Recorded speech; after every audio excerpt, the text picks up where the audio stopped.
foreign ministries of Dominican Republic and Venezuela have decided to reopen consular services and resume airline service between Santo Domingo and Caracas.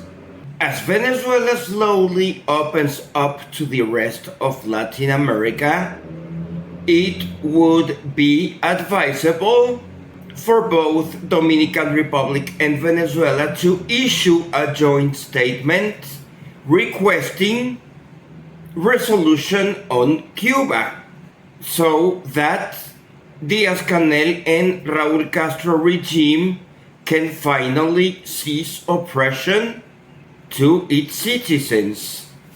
After such a successful regime change operation provided to Venezuela in January 3rd, we should also provide Cuba an opportunity to get liberated from communist dictatorship and begin a new system of reversion into capitalism. Cuban situation remains dire. No petroleum is arriving there. Russia and China, as expected, are not defending their ally. Cuba is at complete mercy of the United States, which will not allow other countries to send petroleum, as tariffs would be prohibitive. Even Mexico has suspended petroleum shipments into Cuba, as Mexico does not want to suffer extra tariffs from the United States.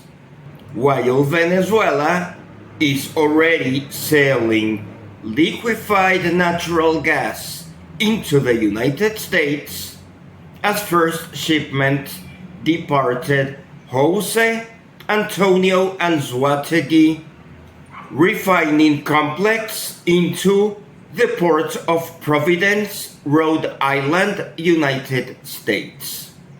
Venezuela is finally selling its oil and gas products into markets that pay at market price rather than subsidies to countries such as Cuba that usually end up in corruption. Previous Venezuelan sales of petroleum only reached the Cuban population at a minimal rate of 40%. The remaining 60% of petroleum shipments from Venezuela into Cuba were diverted into China so that Cuba could earn foreign cash for their corrupt elite. Such corrupt elite is asked to go, and if they don't go, United States will take decisive action, just as it already did against Venezuela.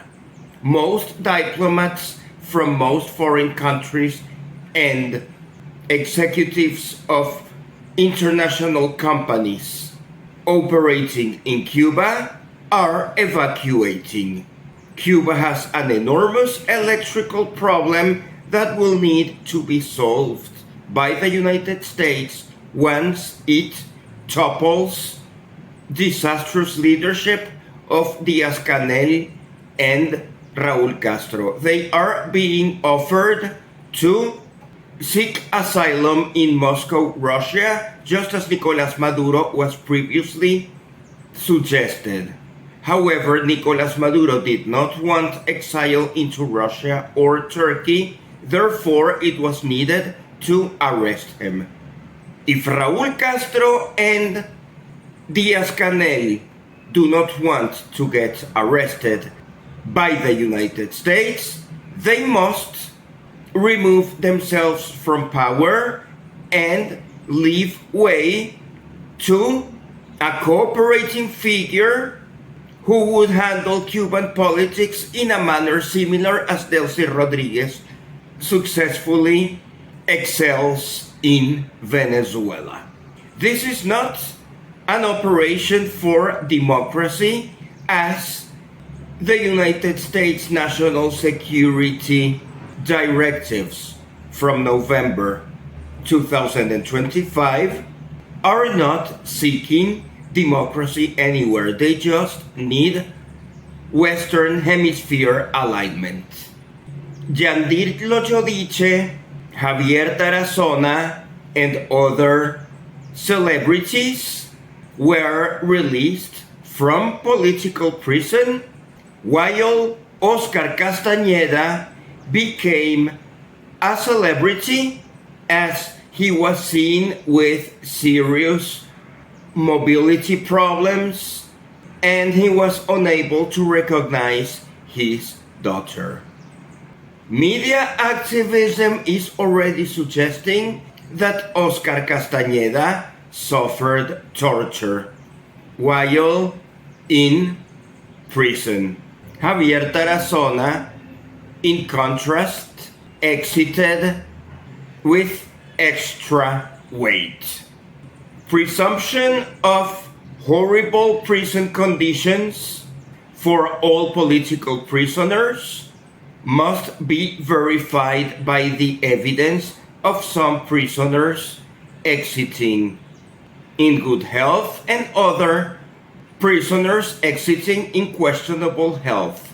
The rate of release of political prisoners has increased a bit as we approach a marvelous reconciliation week of a law of amnesty where reconciliation will be imposed to Venezuelan population.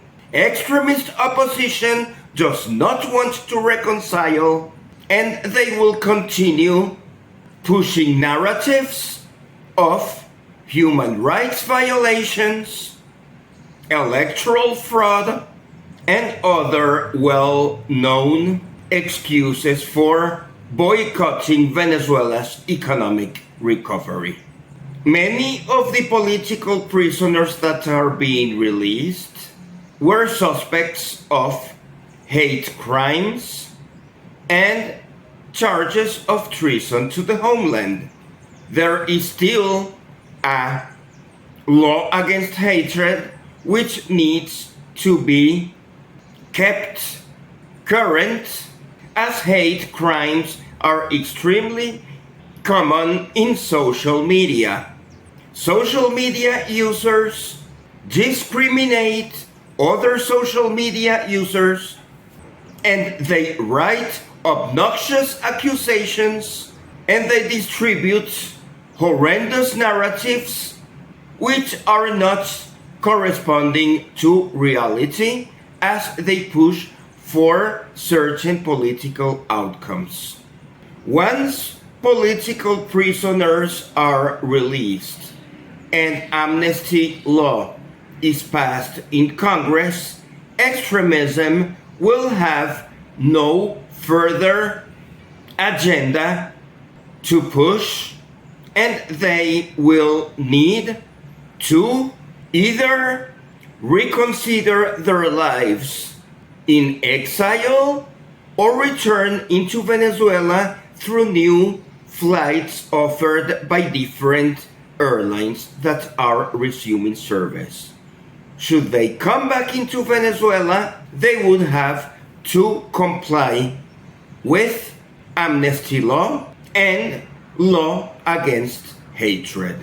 It will be unacceptable to admit return of people who are clearly engaging in subversive regime change attempts. Reforms of most laws and reform of economic system are underway, and opposition parties that campaigned that they would be the only ones capable of improving conditions in Venezuela are realizing that they are already late. It must be reminded that Venezuelans will not tolerate any elections in 2026, 2027, or 2028, as many elections were already conducted in 2024 and 2025. Current authorities are at the beginning of their terms, and Venezuelans deserve a break from so many elections. Career politicians asking for elections, in most cases, are not even in control of valid political parties. Political parties should need to be re-established. They will need to get signatures from the population, and most population will refrain from signing up for political parties led by legacy career politicians who have usually failed. All this gracious political prisoner liberation and economic development through petroleum exports is possible due to collaboration between Presidents Delcy Rodriguez and Donald Trump. While career politicians from legacy opposition, many of them in exile, have no improvements to propose.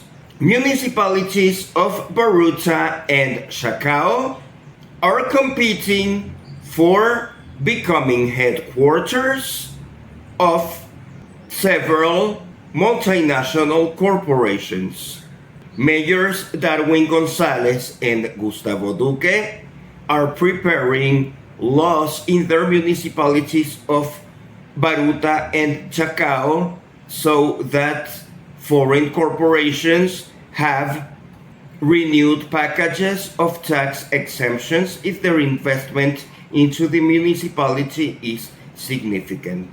Caracas may well become a regional hub of multinational corporations into northern South America, just as our capital city was in the past. Venezuela's boom of the 1970s could be repeated. Venezuelans have the responsibility of administering our new oil boom with prudence, reinvestment, care for our population, and lack of lavish spending.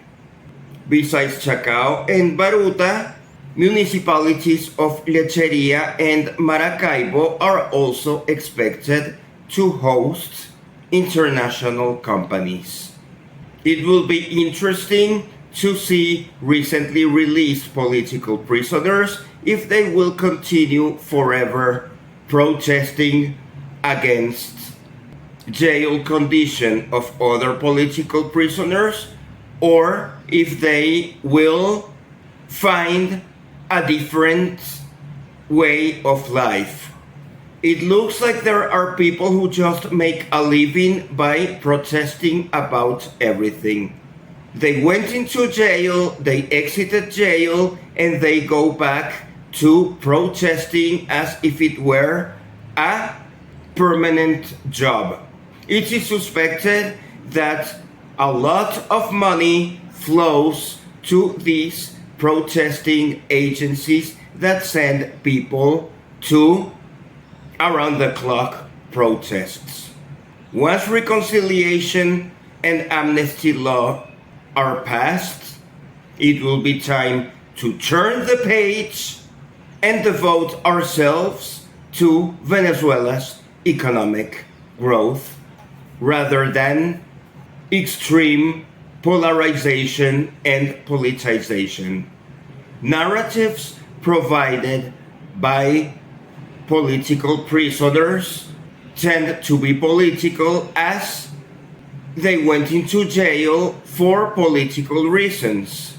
They will continue requesting regime change rather than organizing themselves in a political party in accordance to Venezuela's electoral laws They usually claim that non-governmental organizations are more desirable than political parties, which makes us suspect that non-governmental organizations are a huge source of income, which is related to foreign policy of foreign governments. Many political prisoners were induced to indulge in borderline admissible behavior, and as they now gain amnesty, they should take advantage of their opportunity to constructively build a peaceful Venezuela rather than the boring confrontation business that has been so convenient to warmongers.